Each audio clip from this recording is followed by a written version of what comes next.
बड़ा स्वादिष्ट है। हाँ, ये डिश रखो बहुत अद्भुत है। इसका स्वाद मूंग दाल का जो इसमें फ्लेवर है जी वो जबरदस्त। तो यही फ्लेवर इस समय कांग्रेस ने ओबीसी का डाल दिया है तेलंगाना। बिल्कुल, हम लोग उस पर भी आएंगे जी। नमस्कार, कल मैंने आपसे कहा था कि मैं तेलंगाना चुनाव की कवरेज कर रहा हूं, तो आज मैं जिस जगह पर हूं उस जगह के बारे में आपको बताऊंगा। बड़ा दिलचस्प ये बार इलेक्शन है तेलंगाना में। बीआरएस और कांग्रेस के बीच मुकाबला है। उस कांग्रेस के बीच में जो कुछ दिनों पहले तक, यानी 2-3-4 महीनों पहले तक फाइट में नहीं। हमारे साथ वरिष्ठ पत्रकार एस हनुमंत राव साहब हैं और स्वागत है आपका राव साहब। और हम इलेक्शन समझने की कोशिश कर रहे हैं कि कांग्रेस का उभार अचानक से तेलंगाना में कैसे हो गया। इस बार कौन सरकार बना रहा है? क्या बीआरएस की सरकार जा रही है या फिर केसीआर हैट्रिक लगाएंगे? एक और जो महत्वपूर्ण बात मैं आपको बताना चाहता हूं वो ये कि तेलंगाना इतना महत्वपूर्ण स्टेट है, बड़ा परोसा गया है। ये मैं आपको दिखा दूं तो हम खाते खाते डिस्कस करेंगे और बहुत सारी चीज़ें पता भी चलेंगी, नाश्तों के बारे में भी, क्योंकि यहाँ का स्वाद और पॉलिटिकल स्वाद दोनों ही चीज़ें हम जानने की कोशिश करेंगे। तो राव साहब, इस बार क्या लग रहा है आपको इलेक्शन में? आप तो लंबे समय से इसको कवर कर रहे हैं, देख रहे हैं इन दोनों राज्यों को, खासकर दक्षिण के राज्यों। क्या लग रहा है आपको? देखिए, आज से करीब 6 महीने पहले जी धन्यवाद। आज से करीब 6 महीने पहले जी ऐसा माना जा रहा था कि तीसरी बार केसीआर सरकार यहाँ बनाई जी। और जो पिछले म्यूनसिपल कॉरपोरेशन के जो इलेक्शंस हुए जी, उसमें एक तरह से बीजेपी का उभार हुआ जी। और ये माना जाने लगा कि अगर केसीआर को कोई टक्कर दे सकता है तो वो बीजेपी। नाश्ता बड़ा स्वादिष्ट है जी। और अभी आपको दक्षिण के जो यहाँ की खास व्यंजन है तेलंगाना के जी, अभी ये भी परोसे जाएंगे। हाँ सर जी। तो ऐसा लग रहा था कि बीजेपी ही अब आगे चल के टक्कर देगी। यद्यपि जो तेलंगाना या आंध्र प्रदेश है, ये मूल रूप से ये कांग्रेसी गढ़ रहा। अच्छा, आप याद करिए 1977 का समय, जब पूरे भारत में एक तरह से कांग्रेस का सुपड़ा साफ हुआ था। तब संयुक्त आंध्र प्रदेश, यानी तब तेलंगाना और आंध्र प्रदेश एक ही होते थे, और उसमें 42 लोकसभा सीटों में 41 लोकसभा की जो सीटें थी जी, वो कांग्रेस को मिली। 77 की मैं बात बताना जी। तो ये मूल रूप से दोनों राज्य जो है वो कांग्रेसी रहे हैं और सिर्फ कांग्रेसी रहे। बाद में तेलुगु देशम का उभार हुआ, एक क्षेत्रीय दल गठित हुआ। 2014 में जब स्टेट रीऑर्गेनाइजेशन एक्ट के तहत, आंध्र प्रदेश रीऑर्गेनाइजेशन एक्ट के तहत जब दोनों राज्यों का विभाजन हुआ, तो यहाँ पे बीआरएस का अभ्युदय हुआ। लेकिन रहा ये मूल रूप से कांग्रेसी राज्य। अब 2014 पे माते जी केसीआर लगातार आंदोलन कर रहे थे तेलंगाना के लिए। देखिए, उत्तर भारत में इसको दोशा कहती है। अच्छा, यहाँ कहते हैं। अच्छा, ये है बेसिकली पेसरट्टू। अच्छा जी, ये देखिए आप, ये पेसरट्टू है, इसमें किसकी क्या खासियत हो रही है? ये इसमें अच्छा बीच में नहीं, इसका जो बाटर होता है जी, वो बेसिकली मूंग दाल का होता है। ओके, मैं पहली बार पेसरट्टू खा रहा हूँ जी। कांग्रेस ने कहा कि अब तेलंगाना देंगे जी, और बड़े संभावित नुकसान को देखते हुए भी सोनिया गांधी ने 2014 में तेलंगाना राज्य दिए। लेकिन उसका जो एक पॉलिटिकल फायदा है वो उठाया केसीआर पूरी तरीके से, और घाघ नेता साबित हुए इससे बहुत ज़्यादा। उन्होंने पूरी तरीके से इस तेलंगाना राज्य के निर्माण का जो श्रेय था वो अकेले खुद ले लिया, और कांग्रेस को उन्होंने सिर्फ कहा कि हम आपसे अलायंस करेंगे। बाद में उन्होंने कांग्रेस को धोखा दिया, कांग्रेस के साथ में अलायंस नहीं किया। और चूंकि तब नई गठित हुई थी, नया राज्य गठित हुआ था, तो जनता ने भी केसीआर को अपना समर्थन दिया। केसीआर ने वादा किया कि हम इसको स्वर्ण तेलंगाना बनाएंगे।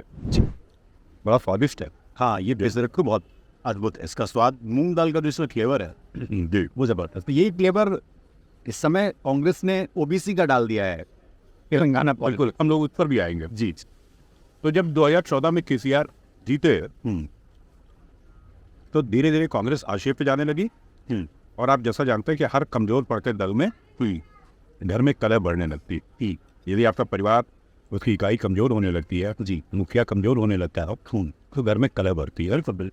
उसी तरह से कांग्रेस में कलह बढ़ी थी, गुटबाजी और असंतोष, ये सब अपने चरम पर पहुंचा।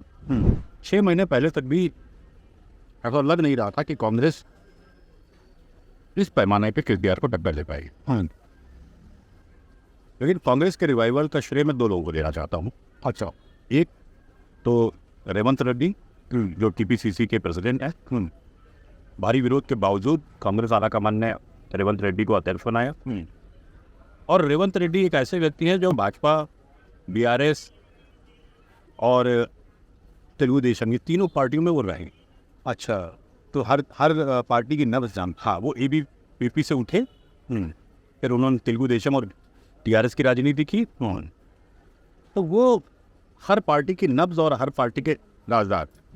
बहुत विरोध हुआ उनको लाने का कि ये मूल कांग्रेस ही नहीं है, कांग्रेस इनको लाके गलती कर रही, लेकिन कांग्रेस ने एक बड़ा फैसला लिया जी, और उनको लाए और उसका फायदा। और उसके बाद रेवंत रेड्डी ने बहुत ही क्रांतिकारी तरीके से कांग्रेस को फिर से काट दिया।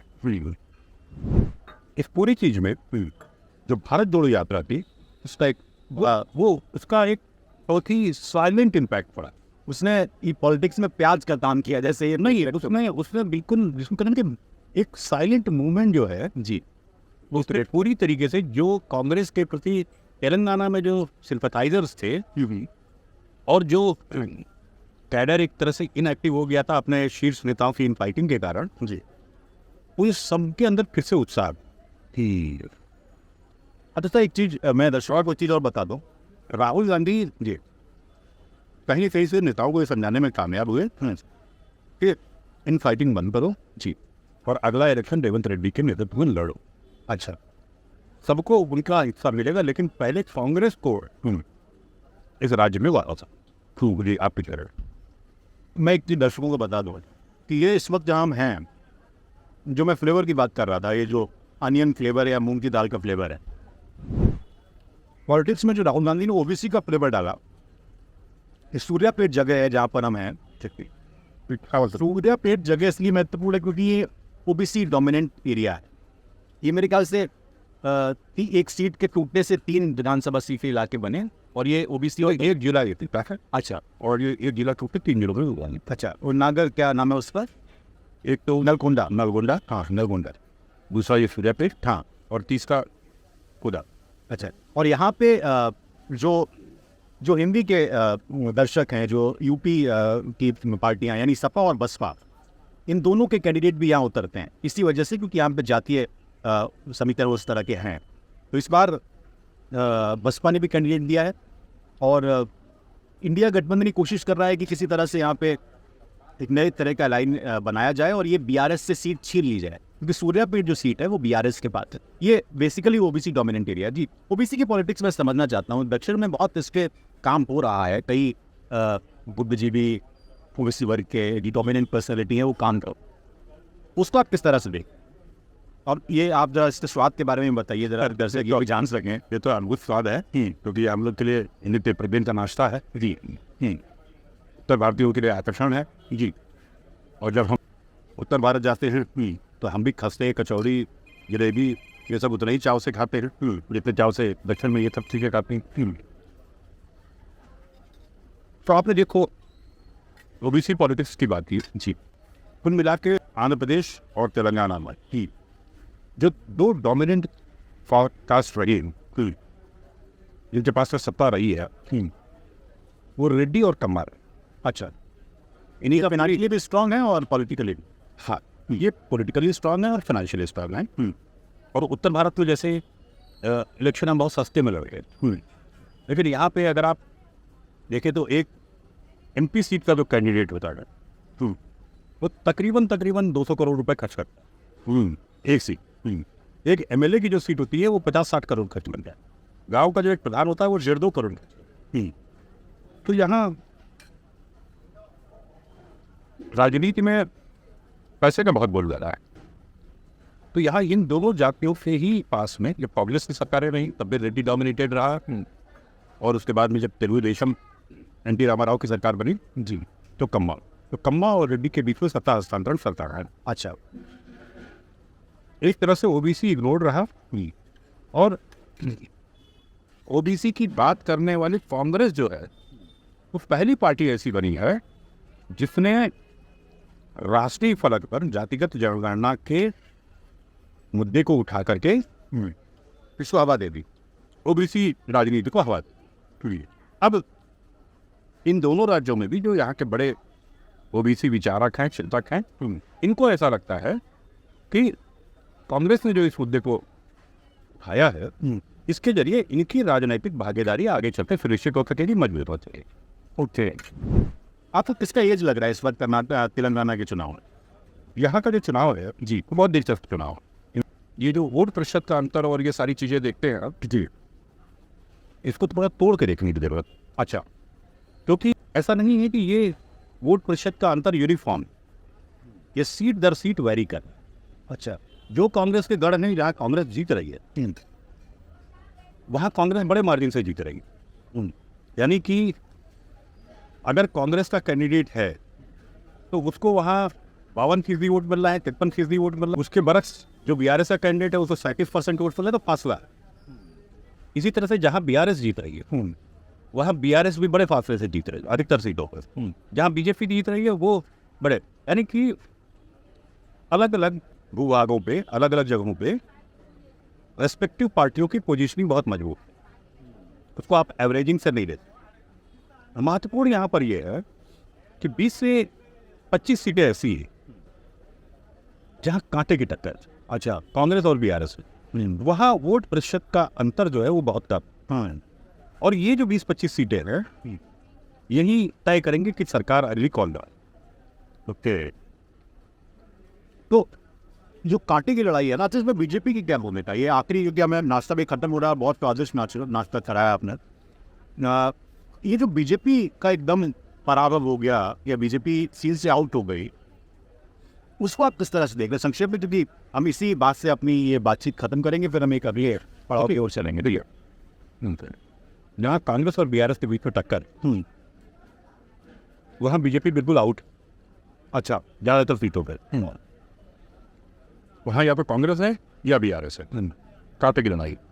बीजेपी का जो वोट प्रतिशत है, अगर कांग्रेस और बीआरएस के कैंडिडेट 45% के आसपास पा रहे हैं, तो वहाँ बीजेपी का कैंडिडेट 3% या 4% पा रहा है। अच्छा, मैक्सिमम सीटों, त्रिकोणीय लड़ाई बहुत कम सीटों पे है। अच्छा, इक्का दुक्का सीटों पे है त्रिकोणीय लड़ाई। बातें सीधी फाइट है, या तो बीजेपी बीआरएस में है, या कांग्रेस बीजेपी में है, या कांग्रेस बीआरएस। ओवैसी का कोई इफेक्ट था?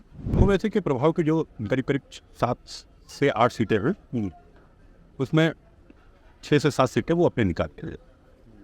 बाकी जो माइनॉरिटी है वो पूरे देश भर में कांग्रेस की तरफ लाना हो रहा है। नहीं, तेलंगाना में भी है। Telangana is no exception.